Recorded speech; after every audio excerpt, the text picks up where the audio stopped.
This is a domestic political story. It's a huge one. In a major political shift in Tamil Nadu, the AIADMK has snapped ties with the BJP. The AIADMK unanimously passed a resolution yesterday to end its alliance with the NDA. In the statement that was released, the party slammed the Tamil Nadu BJP president, Mr. Annamalai, for criticizing Dravidian stalwart Nadu, former chief minister, and also the person after whom the AIADMK is named. In fact, the party's General Secretary, Edappadi Palaniswamy, former Chief Minister, has said that they would lead an alliance with other like-minded smaller parties in the upcoming Lok Sabha elections. The BJP, of course, they are now suggesting, BJP sources suggesting that one of the demands of the AIADMK was that Annamalai be removed as state BJP president, but the BJP High Command denied that request. Now, while the opposition has claimed that the move shows the NDA is crumbling, could this be a blessing in disguise for the BJP in a state where it is yet to make serious inroads?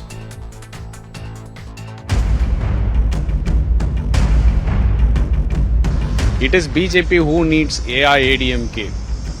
It's not AIADMK needs BJP as far as Tamil Nadu is concerned. And history is going to repeat. Bharatiya Janata party ने गठबंधन दल जितने भी हमारे रहे, पहले भी और अब भी, उन सबको महत्व भी दिया, साथ भी दिया, एक परिवार के रूप में ही साथ में लेकर चले।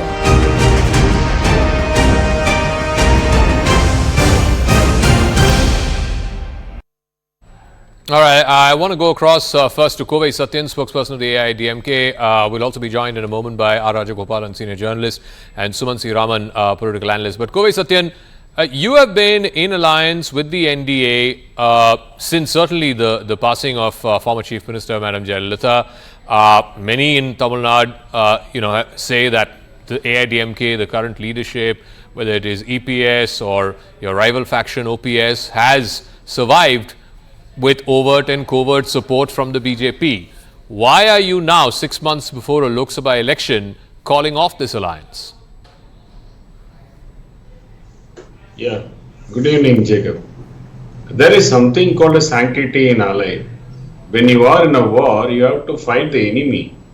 You cannot swing the sword at your own ally.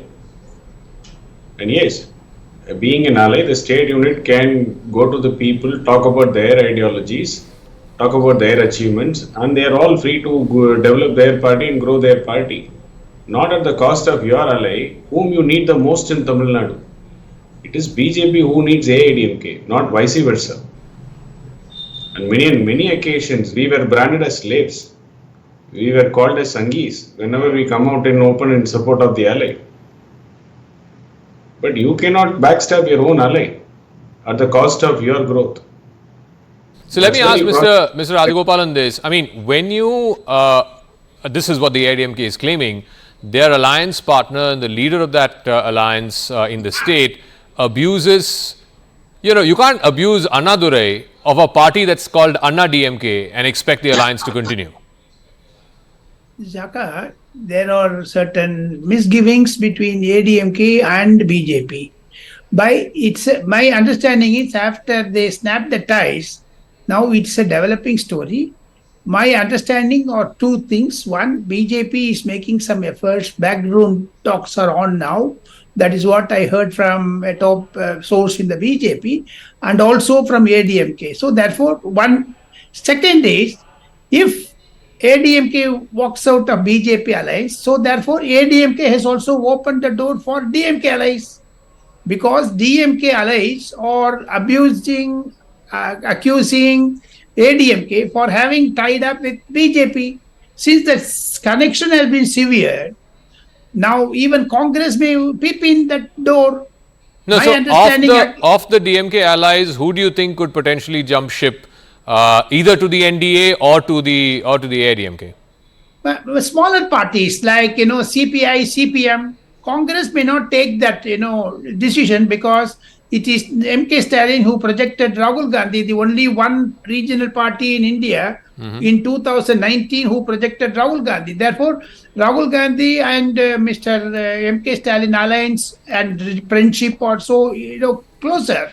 And if the pressure is mounting on CPI, CPM, even that VCK, if they jump towards ADMK, therefore the all India level, the India alliance will also suffer a setback. So let me ask it's Sumant Raman. So the BJP, the silver lining for the BJP is they're saying that look, for so many years in Tamil Nadu, we have existed under the shadows of the AIADMK, and now is the real chance for the BJP to come on its own, to stand on its own, create its own vote bank, create its own political space in that state.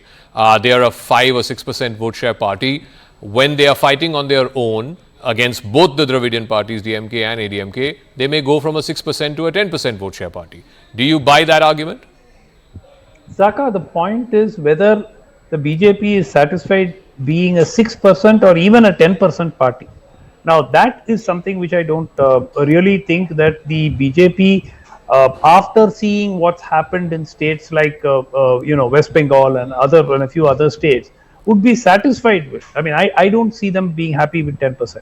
So my point is, perhaps they have been a little too hasty in sort of the manner in which they treated the AIADMK, particularly their state president, and this has led to the rupture. By the way, Mr. Is it true? Is it, because there's some confusion? Is it true that Annamalai actually said that I don't believe in Annadurai, and your ally's name is Anna DMK? No. See, the basic point was he recited an alleged event of where Mr. Annadurai had apologized to Muthuramalinga Thevar and sort of left Madurai. But that he said, he quoted an article from the Hindu, and the Hindu then published a report saying that there was no such apology, though there was an incident where there was a difference of opinion between the two of them. There was no, and then of course before that he called Jayalalitha one of the most corrupt leaders or something like that. Yeah. So I think that all of this is not conducive to an alliance. And let me tell you this, Zaka, I do not at this point of time see any of these back channel talks making a change on the AIADMK, for the simple reason, if they go back to the BJP before the 24 elections, they are politically doomed. Already the people of Tamil Nadu see them as a slave of the BJP, as Kovai Satyan himself said it. And now if they are going to, after having made this announcement and categorically said that the alliance is off, if after a month they go back to the BJP, I think they are writing their own political. No, I tend to agree with that assessment. I mean, 6 months before an election, an important Lok Sabha election, and the public manner in which the AIADMK parted ways with the NDA. I mean, there were firecrackers that were burnt at the AIADMK headquarters yesterday. For them then to backtrack and go back to NDA, I'm not sure how the public would be able to. And Zaka, no, one second. So I want to play out the vote share so far as it existed. And we're going all the way back from the 1998 Lok Sabha elections. Remember, they had allied at that time when Jayalalitha was around. The AIADMK had won 18 out of the 22 seats it contested back then. The BJP had won 3 out of 5. AIADMK had a 25% vote share, almost 26% vote share, and BJP had a 6 or 7% vote share. This was a 1998 election. In 2019, when the BJP swept across India, got 303 seats, it did not get much it did not get a single MP in Tamil Nadu. The DMK alliance swept, but the AIADMK won 1 out of the 20 seats it contested. The BJP won none out of the 5. The BJP's vote share was 3.5%, and the AIADMK's vote share was under 20%. Now, of course, this was a wave election where the DMK alliance swept. But if you were to compare again the 2004 Lok Sabha polls and the 2014 Lok Sabha polls, again 2004 Lok Sabha polls, the UPA at that time had swept. The BJP did not win a single seat out of the 6 it contested. The AIADMK did not win a single seat out of the 33 it contested. In fact, the DMK alliance swept all 39 in that 2004 election. 5% vote share for BJP, 29% vote share for the AIADMK. Remember, this was when Jayalalitha was still around. In 2014, they fought separately. The AIADMK alliance won 37 out of 39.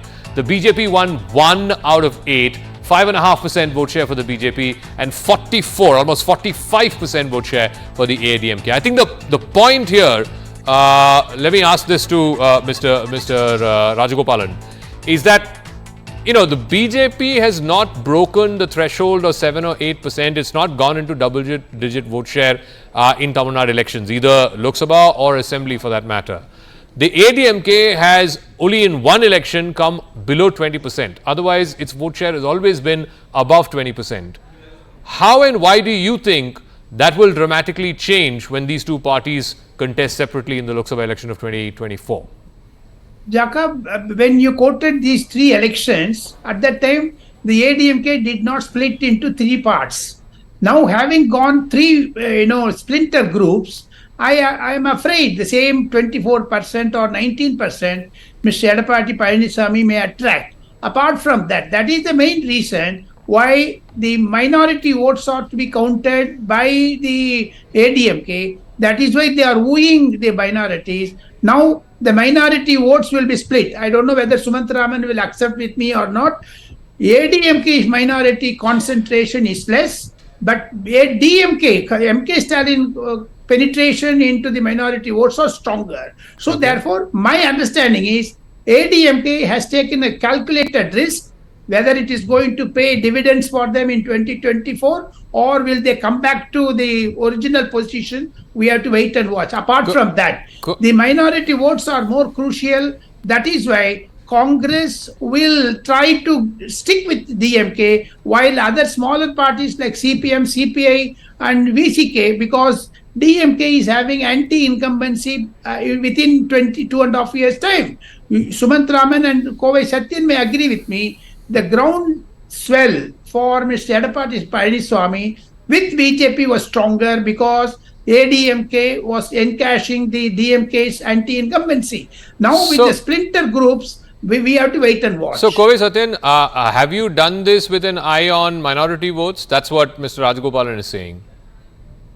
Zaka, let me share the screen for you. I think somebody has to come out of their hibernation. It is not splinter groups anymore. It is AEPS all the way, and yes, single leadership is back on track. The 2021 data, like how you can see in your screen, I'm showing it to you, it's from the Election Commission records. Okay. AIADMK stands at 33.3% of vote share. It is nowhere at 18% or 20% like the performance of 2019. And Bharatiya Janata Party is at 2.62%, not even 6, 7 or 10. Nothing of that sort is there. No, but this is an assembly election, Kovai Satyan. This is not a parliamentary election. Yeah, 2021, the latest assembly election result. Yeah, you can't compare assembly and parliament. But anyway, go ahead. Make the point that you're making. Yeah. Assembly is where your larger vote share will come into picture. You certainly can't. But if you have to find inroads, that will be resultant in the assembly election polls, not anywhere else. No, fair enough. But BJP's claim is that you were in alliance with ADMK. They were in alliance with ADMK in 2021. You were the larger partner at that time. You contested more number of seats. They contested fewer seats, and therefore, and this has been continuing for the last 20 years.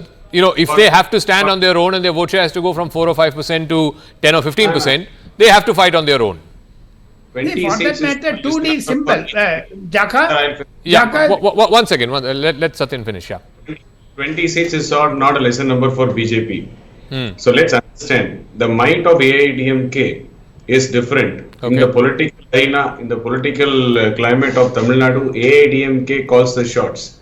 Okay. In the political school of Tamil Nadu, BJP has just joined the pre-KG. You cannot challenge your master in the school who is for AIADMK. Mr. Rajagopalan, quick, I think intervention you want to make, and I'll give Sumant the final word after that. You are still in your dreams. No more splinter groups. Okay. You were saying something about the symbol, yeah.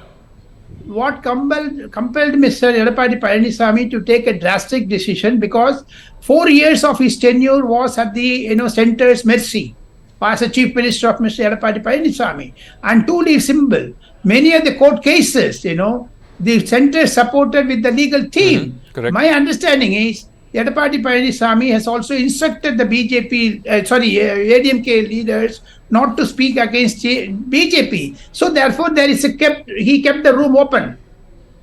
Okay, Sumant, final word. So net, I mean, you're going to basically have a three-way contest. The anti-DMK vote gets split, and what many were saying, 30 out of 39 could now end up becoming 39 out of 39. Yeah, I think the challenge, Zaka, is for Mr. Edappadi Palaniswamy to at least win 4 or 5 seats to demonstrate that, the AIADMK is not a spent force.